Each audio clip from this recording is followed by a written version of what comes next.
one of the funniest things I saw on the internet this week was a Belgian midfielder by the name of Amadou Onana.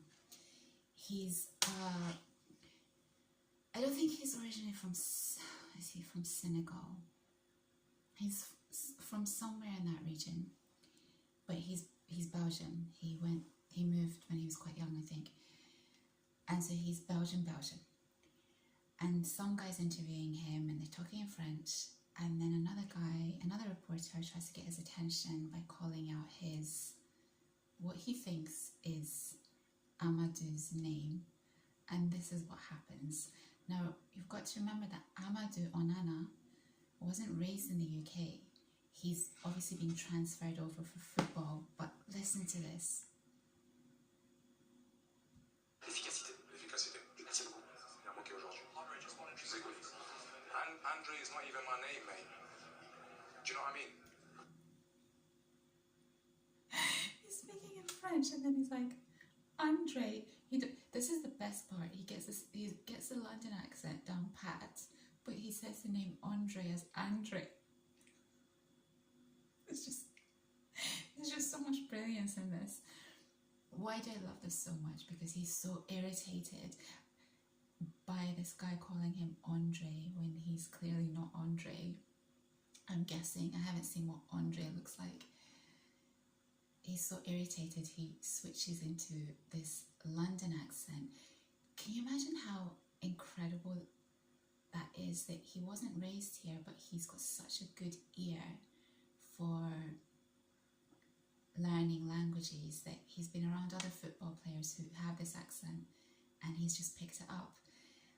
And everyone was, I think, fascinated by this, because I don't think anyone had heard him speaking with this accent before, because I went back because I thought I need to check this out to see if he's got this accent when he does interviews in English, and he has a slight French accent, so he's literally switched it up. He's so irritated that he's become a London rude boy. So I just love this. I thought this was fantastic. I thought this is going to be my new, if anyone oversteps the mark from now on, I'm going to be like, whatever happens, whatever the situation, I'm just going to give them a look and just be like, Andre's not even my name, mate. Do you know what I mean? And then the best part is that he very calmly moves back to another reporter and says, go ahead, or go on. He says, go on. So that in French, how would we say go on? Go ahead. Go is allez. I don't know, it's brilliant. It's just brilliant. It's not coming up. So I'll link it. What are we talking about today? I've come off all my supplements. Just wanted you to know I've probably been on them for far too long, and my body was just saying no to me. So I've come off all of them. I'm going to probably go back on.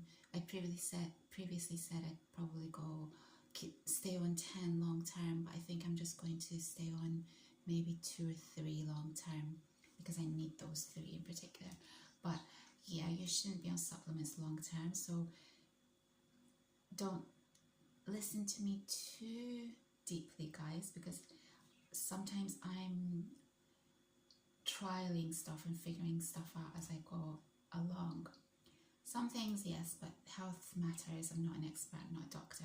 I'm just listening to my own body.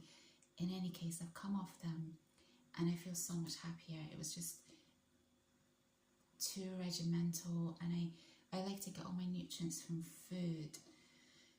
So I'm going to be taking another blood test in a few weeks, and I'll have cleansed in a couple of weeks, so I'll be able to see if my bloods are decent, not decent, and yeah, just wanted you to know that. Also, I think I need to correct myself about Dr. Orion Taraban. I don't think he's a bad guy at all. I enjoy listening to him, as I've said before, when he's been interviewed by other people. But his own channel is so extreme and so technical. I don't think think some people don't understand what love really is. And his channel seems to look at it in a very strategic, in a very technical, in a very game playing way. And I just don't think love works like that. So I think he's really kind of sending you guys, he's doing you guys a disservice. These have been the last few titles. Some of the stuff he says are true and accurate, but others, one of his last 3-4 have been a bit, maybe 3 of them have been a bit odd. Women have to allow themselves to be used, i.e. be useful or be ornamental. So he's saying either be a trophy wife or girlfriend, or do things for the guy to enamor you to him. Women have to allow themselves to be used. No one. So his premise is that men are always used by taking girls out on dates, and they are responsible for paying everything, so they're being used, and therefore then women should allow themselves to be used to be able to get the high value man. This is insane. Firstly, this is why dating apps are just not logical. You're meeting someone you've never met before, other than through, unless you do some kind of video call with them before you meet them. I don't know if people do that, but if they don't, they're meeting them without ever having seen or spoken to them. And then the men are maybe feeling upset that they've spent whatever they've spent on these girls on dates. And I just think if you're feeling upset about something like that, you probably shouldn't be dating in the first place. Or it's probably more correct to say that that method of dating is not really serving you, because it's a numbers game in that sense. It's not possible to be attracted to people in real life just based on having had a nice conversation with them in writing. It just doesn't work like that. So he's saying, okay, men are used all the time, therefore then women should allow themselves to be used. This is insane. No one should be used. No one. And I think, yeah, no one should be used. That's why the whole thing about dating in real life, as in you just feel something, you see someone, you feel attraction, you speak to them, or you're friends first and then something develops because you've been hanging out in an environment where you get to know each other first, and then suddenly something blossoms. Those are the best ways to date. And then there's no feeling of I've wasted my time and resources. You don't feel bad about it. So yeah, terrible advice. He's saying that women should just basically give it up. But why? Why should they? Why should men just... This goes on to his next title, Never Meet Halfway, Understanding What a Date Is. This video is about men should arrange the first date to be as close to their apartment as possible, so that after the first date they can take the girl back to his place and do the didgeridoo. And I'm thinking, any sane girl, any girl who has her safety and sensibilities in check would never put herself in a position like that where she'd go back to a guy's place on a first date. Why would you do that? Like, you don't even know this person. It's a complete stranger. This person is a stranger. And it also puts the guy in a poor light as well, because it's telling the girl that he does this with every person that he is going out on dates with. More than that, it's saying to her that he doesn't really...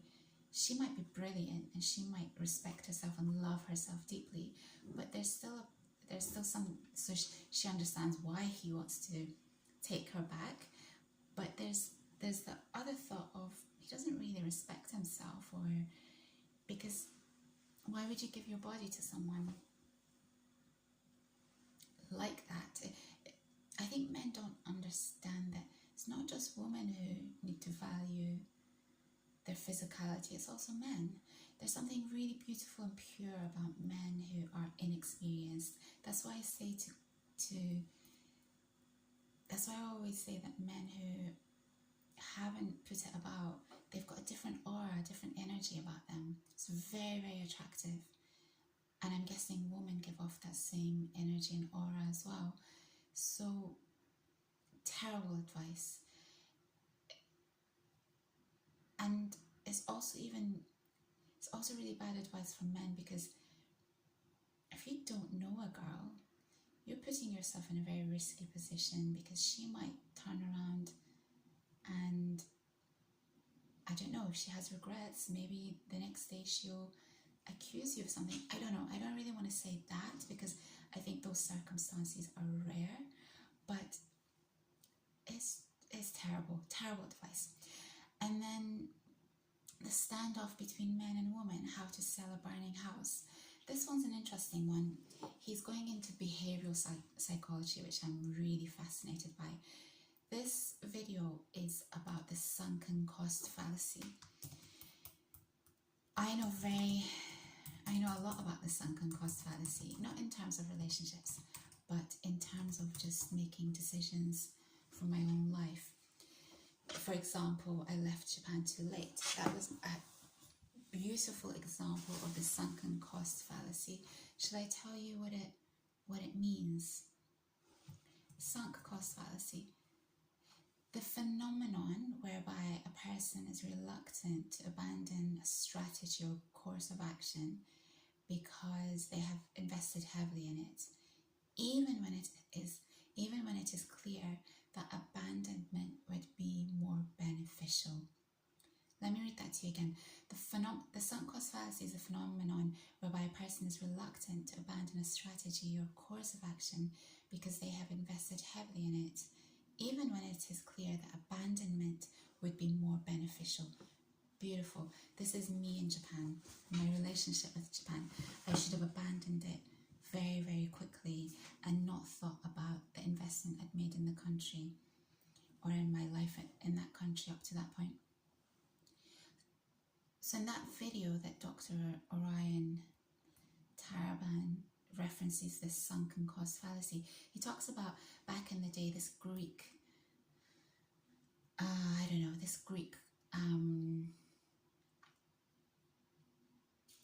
one of these Greeks who had a monopoly over the fire brigade in the area, and people's houses would be burning down, and him and his crew would go and they would just wait, and the house is burning down and the residents in the house are saying, aren't you going to water hose down this house? It's burning, can't you see what's going on?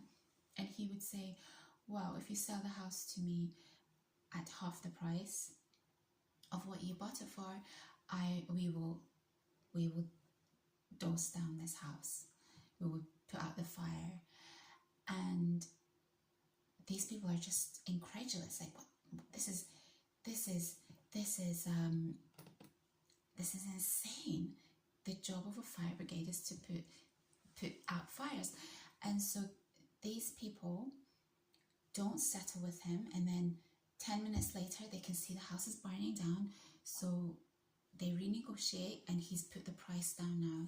He's like, I'll sell the house, or he's put the price higher. I'll sell the house, you must sell the house to me at a 60% loss, etc, etc, etc. And eventually people sell. And Dr. Orion Taraban says that women are in this position now where they're not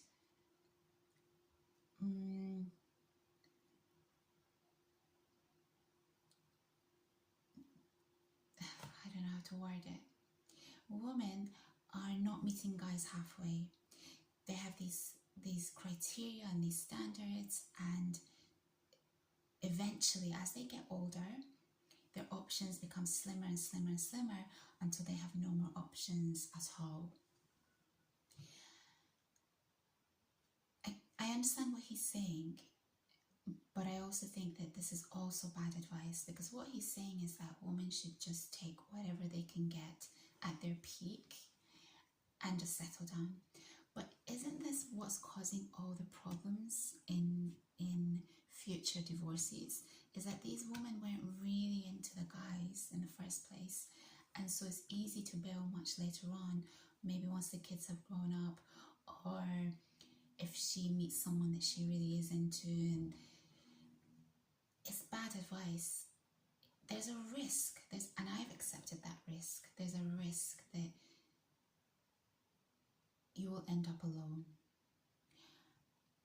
But if you're a decent person, if you're a right thinking person, you would never put another human being in a position of accepting them just because you don't want to lose your value, or you know that your options are going to be even more slim further down the line because of the aging process, and you're not able to produce children anymore or whatever.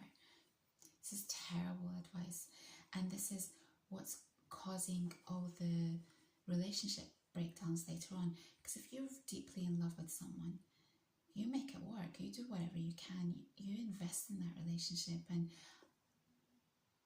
I hope that's how it is, because that deep love is there, that respect is there to begin with. So I don't agree with this at all.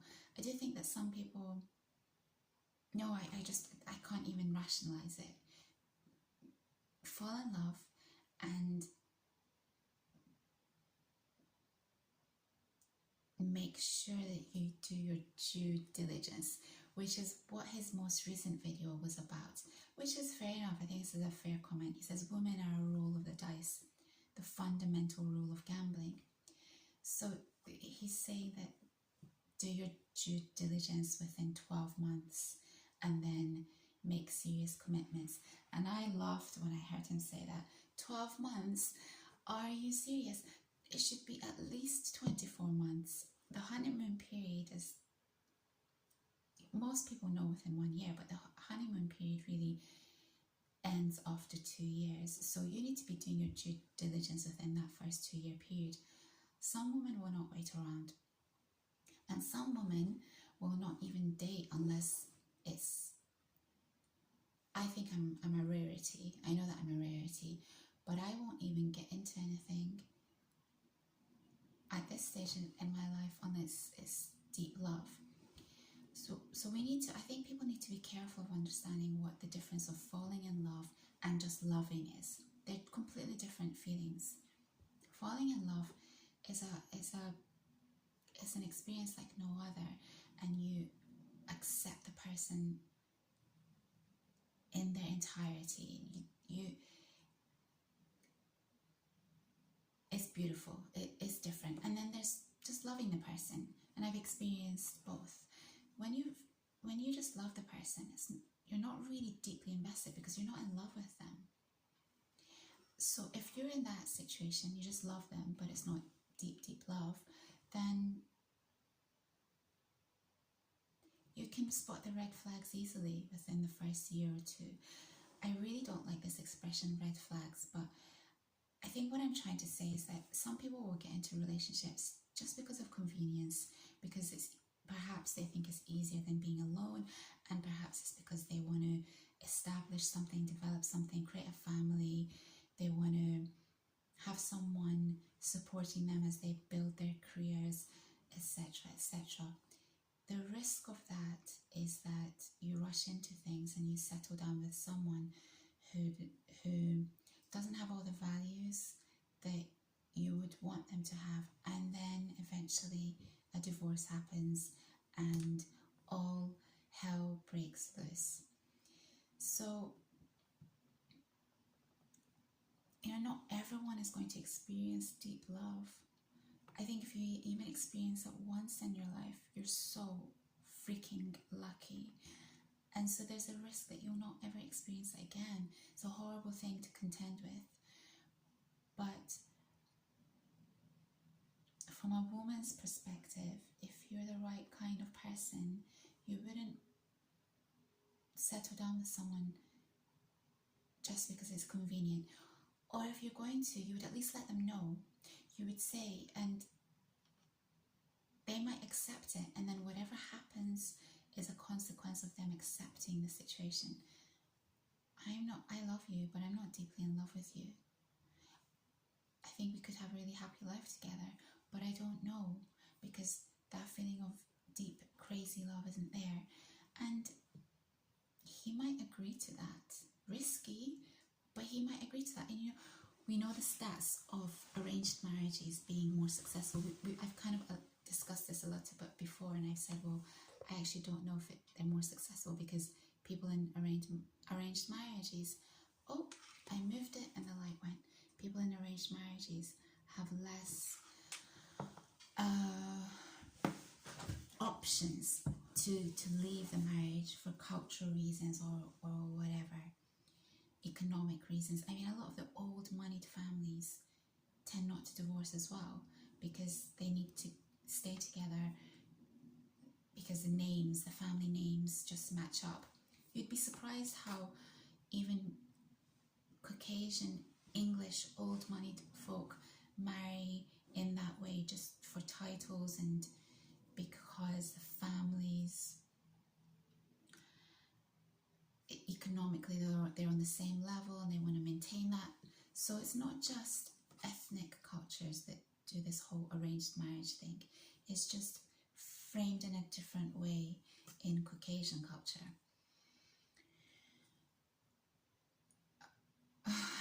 Lost my trail of thought. Yeah, what I was trying to say is that perhaps it develops into something really, really deep. Perhaps even arranged marriages become something really great. I don't know. I don't want that for myself. So you have to decide what you want for yourself. And you have to have these conversations. You have to say, you know, you have to ask the person if they're deeply in love with you and hope that they'll be a principled person. What you're really looking for is principles. But that means that you have to be principled as well. You can't expect a principled person and then not be principled yourself. Do you see where it gets a bit tricky? You have to have the same behavioral patterns as the person that you expect or want in a long-term partner. Otherwise, well, with the laws of the land, you're probably putting yourself in a risky position. So in this last video, Dr. Oran Tarban says, do your due diligence within the 12 months before you commit, or something along those lines. And I say give it at least 2 years. And honestly, it baffles me that I've always thought that men were less emotional than women. As in they fall in love, not in the same way that women do. But based on the comments that I read, it really surprises me how, I mean, we've all made mistakes. I've made mistakes in the sense that I stayed in a relationship where I wasn't in love for too long. I should have left straight away. That's in that sense. And I did it for, sounds really selfish, but I did it because I won't, there's too much information to give you. But it wasn't, because now that makes me sound really selfish. I think I was too young to trust my instincts and intuition, and it was just comfortable. But I don't want to be comfortable. I want to be in deep, insane, crazy love. And yes, that will change, but the respect is there. The scariest thing that happens in a relationship is when you lose respect for the other person, or the respect was never there. What's that word? Contempt. Contempt is the one thing you want to avoid the other person feeling and yourself feeling. It's the most dangerous place to be in a relationship, because once you have that feeling of contempt, there's no going back. So I just want to correct myself about Dr. Ryan Tyrant, because in a previous video that I said I think he's great, and watch him if you want to, but I don't think he is serving men or women. He's too strategic, and he's too, I don't know, it's just there's nothing lovely about it. It's just he's not in his heart, he's up here, and I don't think love works like that. You have to be in touch with your emotions to be able to experience deep love.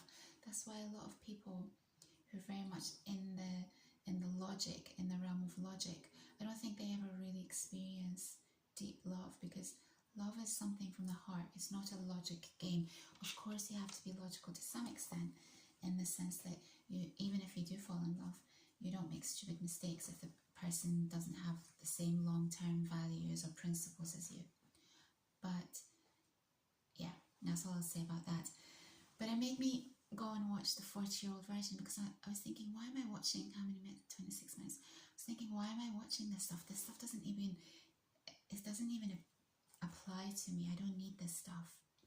I've figured out what I need, and anything else is just noise, it's just background noise. So then I went and watched 40-Year-Old Virgin, which is a film that I love, and then off the back of 40-Year-Old Virgin, Knocked Up came on the sidebar. Two films that I absolutely love.